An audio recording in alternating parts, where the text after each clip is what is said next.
This is the equation for cos x plus y. Let us decode this equation in a geometric way such that we get an intuitive idea about it. Consider a unit circle, in which we will draw a right triangle with the angle x plus y. Since the hypotenuse is of unit length, the opposite side will have a length of sine x plus y, and the adjacent side will have a length equal to cos x plus y. Let us split this triangle into two right triangles with angles x and y, and stack them one on top of the other. These are the sine x, sine y, cos x, and cos y components. Now, if we construct the x plus y triangle on top of these triangles, we observe that, by removing a portion of cos x, we can obtain cos x plus y side. Let us see how this can be done. The first step is to move the sine x side to the base vertex of the upper triangle, giving us two similar triangles.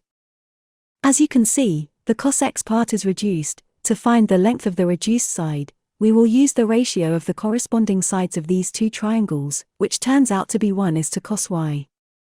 The cos x side and the reduced cos x side will have a ratio of cos x is to cos x times cos y, hence giving us the length of this side to be cos x times cos y. We can now make a clever observation that the remaining length to be removed is the horizontal component of the sine y side. Thus, by finding the length of this side and subtracting with the reduced cos x side, we would get the required cos x plus y side.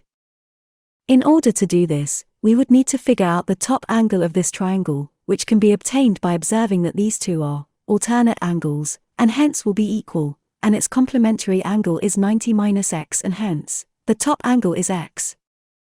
This gives the horizontal component to be sine x component of sine y side.